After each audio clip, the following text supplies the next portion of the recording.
श्रीशैलेशदयापात्रं देवभक्त्यादिगुणार्णवं यतीन्द्रपवनं वन्दे रम्यजमातरं मुनिं रम्यजमातृयोगीन्द्रपादरेखामयं सदा तदायतात्मसत्तादिं रामानुजमुनिं भजे।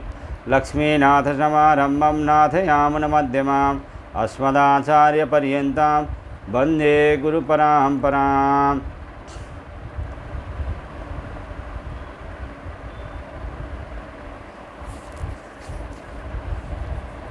एक चार नौ सूत्र को पूरा करके 1-4-10 सूत्र में प्रवेश कर रहे हैं। थोड़ी देर पहले 1-4-9 सूत्र पूरा हुआ था।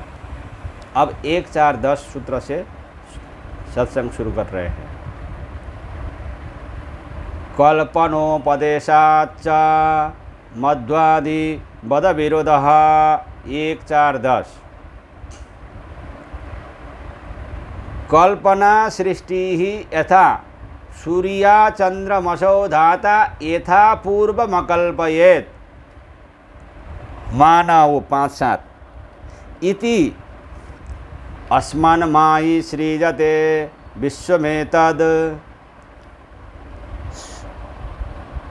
श्वेतशत्रोपनिषद 4-9 इत्यादीना सृष्टियोपदेशान जात्यो ब्रह्मकार्यत्व योरविरोधश्च प्रलयकाले नामरूपे विहायाचिद वस्तोपि सूक्ष्मरूपेण ब्रह्मशरीरतया तिष्ठति त्यजात्वं सृष्टिकाले नामरूपे भजमान प्रकृतिः ब्रह्मकारणिका यथा आदित्यस्य सृष्टिकाले वस्वादि भोग्य रसाधारतया मधुत्वं कार्यत्वं च तस्यैव प्रलयकाले मध्वादि व्यापदेशानार्ह सूक्ष्मरूपेण वस्थानमकार्यवत्वं च मधुविद्यायां प्रतीयते। असौ वा आदित्यो देवमधु। छान्दोग्योपनिषद 3:1-1 नैवोदेता नास्तमेता एकल एव मध्ये स्थिता। छान्दोग्योपनिषद 3:11-1 इति तद्वत्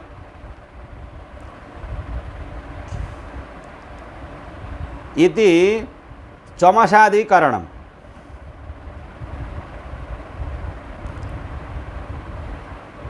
कल्पनायाः उपकरणभूत प्रधान नामक वस्तु से जगत की सृष्टि का उपदेशात च श्रुति में कथन होने से मध्वादिवत एक ही सूर्य के कार्यावस्था में देवमधुत्व रूप से और कारणावस्था में नाम रूपों का त्याग करके एकत्व रूप अवस्थित होने की तरह अविरोध। यहाँ पर भी विरोध नहीं है। इस सूत्र में कल्पना शब्द का अर्थ सृष्टि है, क्योंकि सूर्या चंद्रमसो धाता यथा पूर्वमकल्पयेत् मंत्र में अकल्पयेत् शब्द का सृष्टि की है। अर्थ होता है इस मंत्र का यह अर्थ है कि धाता परम पुरुष ने पूर्व कल्प के अनुसार इस कल्प में भी सूर्य और चंद्रमा की सृष्टि की। इस मंत्र में अकल्पयेत् शब्द का अर्थ जैसे सृष्टि किया गया है, उसी प्रकार सूत्र में कल्पना शब्द का भी सृष्टि अर्थ होता है। प्रकृति को अजन्मा कहते हुए परमात्मा से सृष्टि कहने में निम्नलिखित प्रकार से अविरोध भी सिद्ध होता है। जैसे कि अस्मन्मायि सृजते विश्वमेतत्। इस उपनिषद वाक्य से यह कहा गया है कि माया के स्वामी परमात्मा इस माया रूपी प्रकृति को इस विश्व के रूप में परिणत कर देते हैं। इस प्रकार विश्व की सृष्टि होती है। इससे यह सिद्ध होता है कि प्रकृति कार्य जगत रूप में बच जाती है। इस प्रकार कार्य रूप को धारण करती है। प्रलय काल में यह प्रकृति अति सूक्ष्म अवयवों से संपन्न होकर परम पुरुष श्री भगवान का आश्रय लेकर उनकी शक्ति के रूप में रहती है। यह प्रकृति की कारण अवस्था है। इस अवस्था में रहने वाले प्रकृति को अजा अर्थात अनुत्पन्न कहा गया है। कारण अवस्था वाली प्रकृति किसी से भी उत्पन्न नहीं होती। सृष्टि समय में वह प्रकृति शारीरिक परमात्मा से स्थूलावस्था को प्राप्त होती हुई जगत रूप में परिणत हो जाती है। यह कार्य अवस्था वाली प्रकृति परमात्मा से उत्पन्न कही गई है।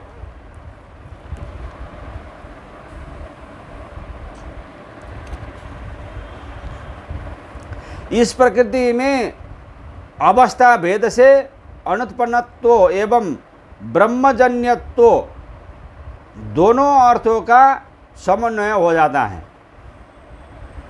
इसमें कोई विरोध नहीं है। मध्वादिवात इस सूत्रखंड से यहाँ पर दृष्टांत का उल्लेख है।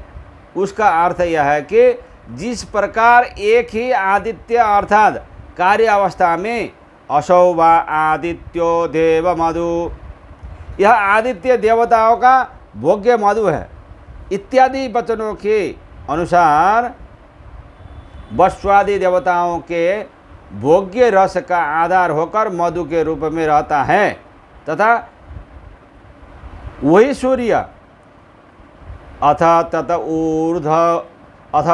ऊर्ध्व उदेत्या नैवोदेता नास्तमेता एकल एव मध्ये स्थिता।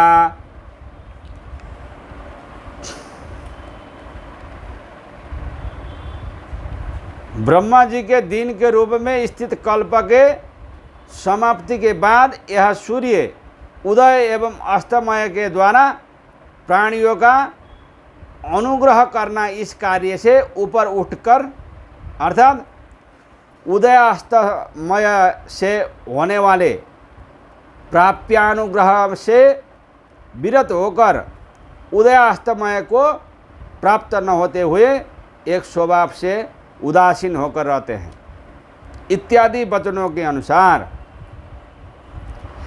कारण अवस्था में नाम रूपों को त्याग कर सूक्ष्म होकर एक रूप से बने रहते हैं। वहाँ पर कार्य अवस्था को लेकर होने वाले उदय अस्तमय और मधु भाव रहित इत्यादि धर्मों का तथा कारण अवस्था को लेकर होने वाले उदय अस्तमयाहित्य इत्यादि धर्म का सूर्य में विरोध नहीं है। उसी प्रकार ही प्रकृति में कारण अवस्था को लेकर होने वाले अनुत्पन्नत्व एवं कार्य अवस्था को लेकर होने वाले ब्रह्म जन्यत्व इन धर्मों का भी कोई विरोध नहीं है इसमें। इस प्रकार से चमसाधिकरण पूर्ण हो जाता है।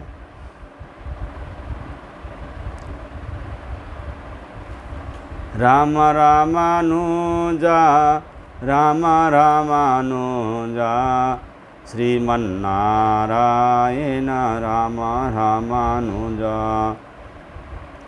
राम रामानुजा राम रामानुजा लक्ष्मी नारायण राम रामानुजा राम रामानुजा राम रामानुजा वेंकट नारायण राम रामानुजा राम रामानुजा राम रामानुजा रंग नारायण राम रामानुजा।